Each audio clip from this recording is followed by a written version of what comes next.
The Specials, The Selector and Madness went out together on the first two-tone tour. The three bands rendezvoused late one night at an M1 service station.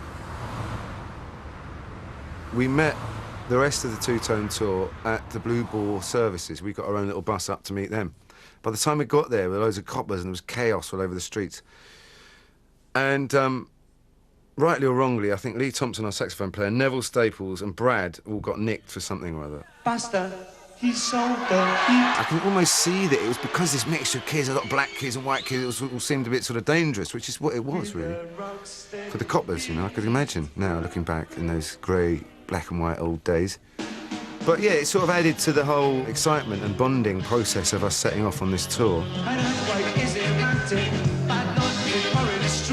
The tour started off, we were playing quite small venues, and poor old Rick Rogers, the Specials manager, was like stopping at every phone box, pre-mobile phones, trying to get bigger venues because they were being, you know, bum-rushed, as I think the current vernacular. You're done too much too young. You're married with a kid when you could be having fun with me. Many in the two-tone audiences didn't fit into other musical tribes. Now they had their own. There were clones of the Specials in the audience, and as we did more gigs, then I began to see girls who were clones of me in the audience with a red Harrington on, you know, and a trilby hat. You know, you got to know loads of them, you know, huge sort of whirlpool of disparate youth sort of found it what they were looking for, and I don't think at the time we realised that at all. It was a very inclusive movement, it felt like, you know, at the time.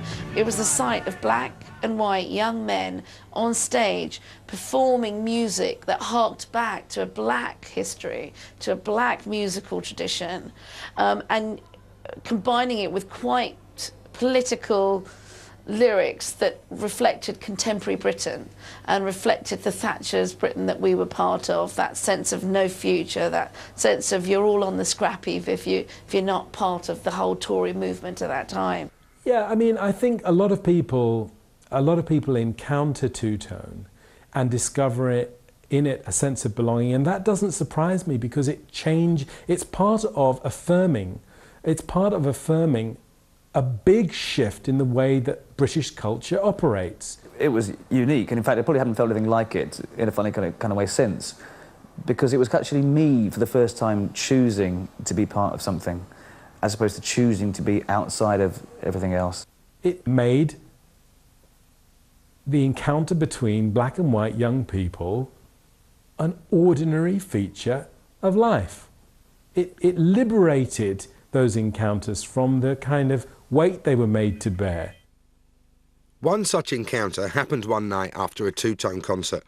The Special singer, Terry Hall, had seen someone in the audience being pushed around in a scuffle. That someone was Gurinder Chadha. He asked if I was all right because he'd seen me get sort of chewed up a bit, and he went on about the fight that had happened at the concert. And then he said, would you like an album? You know, it's signed by all of us. And I was all like, you know, of course, We started talking about, you know, my experiences and his experiences. And for me, this was actually the first time that I was talking to a white working-class English boy in that way. As the two-tone bus travelled the country, it became a kind of musical melting pot, a microcosm of what life could be like if more black and white people rubbed shoulders. Sort of all the smokers were right at the back. It sort of got more laid back as you went through the bus. You know, there was more sort of amphetamine influence up the front.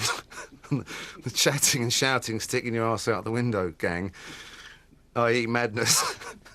And it sort of mellowed out as you got down to the back, and then through the clouds, you'd find Rico sort of, you know, king on the back, the one big back seat. Every now and again, usually if anyone needed to go to the loo, the musics would kind of collide. So I would say, hey, listen to this instead. You know, it was like that. But two-tone concerts were so inclusive that in the early days, some Sieg Heiling skinheads found their way in. They mainly targeted Madness, two-tone's only all-white group. There were times, right at the peak of it all, when half the audience would be zig-eiling and you'd think, oh, Jesus, what on earth are we going to do? You know, if there was pockets, there was a couple of skinny jigs having a fight, you know, you'd put the spotlight on them and stop the concert or jump in the audience and try and sort it out. But then suddenly you realise that it was sort of out of control. And, yeah, there was a brief period when you just thought, it's happened, you know. Jesus, we've been taken over by the Nazis. Better the enemy you know is the way I look at it, you know what I'm saying? And I thought, yeah. It's like when I say that Two-Tone was an experiment waiting to happen, all experiments, you start out with them and you start out with the ingredients and you might think you know what the outcome of that is going to be. There's going to be contradictory results along the way. And the skinheads, or that certainly had those kind of leanings, were the contradictory elements along the way. I did get up and I said, fuck off the National Front, fuck off the National Front. And there was a massive cheer from the majority of the audience, and this small group of about 15 skinheads, they just went mad. I don't know if it was shame. I mean, as I've always said, there are more fascists dressed up in business suits sort of wandering around this world than there are in Levi's and Doc Martens. Enjoy yourself. Apart from a very small handful of isolated incidents, the Nazi element didn't intrude on the specials concerts. In fact, Jerry's idea of inclusiveness meant many in the audience ended up on stage. I remember some of the top ranks, you know, they still literally had the plastic palm trees and the sprung dance floors, which meant that the PA would be going like that. And I remember a couple of nights sort of hanging on like, you know, the rodeo or a sort of pirate on the high seas. It was, you know, it was rough. It was really rough. And part of the fun for some people was the bundle. Jerry would invite the audience up as well in his inimitable style. Enjoy yourself, have lots of fun. Says God I live, my friend, and it will never know. Everybody. You connected with bands like the Specials. You felt on a kind of par with them. I felt this real sense of identity. I felt a British musical, political movement was around and accessible to me, that I could be part of, and that I didn't mind wearing the clothes. I loved wearing the clothes and I loved being seen as part of it.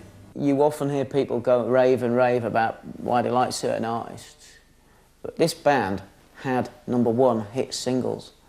They were a very, very popular act, and they weren't diluted in any way. Enjoy yourself. In their first year, Two-Tone had topped the charts, toured the country, and created a new inclusive movement. It was as if everything the label touched turned to gold. Thank you.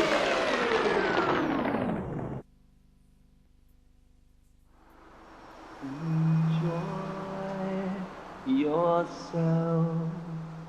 It's later than you think.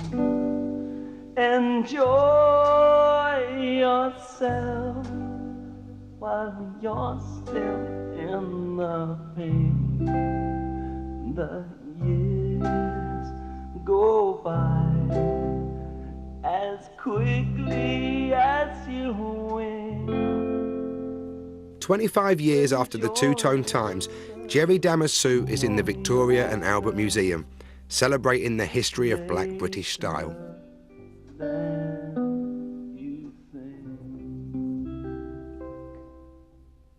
It's good to be wild. Today, the only group playing ska in Coventry is a Two-Tone revival band. 'Cause you could only be on, but for once.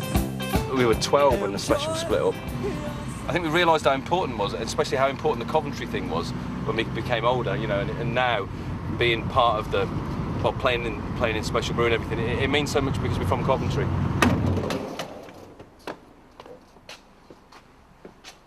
It's a long time since we were here. In this room was where the original, I think it was the original Two-Tone office. It was where Jerry was living when the whole thing sort of exploded and they became an overnight success. And we came here actually, didn't we, when we were, I think we must have been about 16, and we came looking for Jerry Dammers long after the Special split. Yeah. I think this is our Bernie Rhodes contract.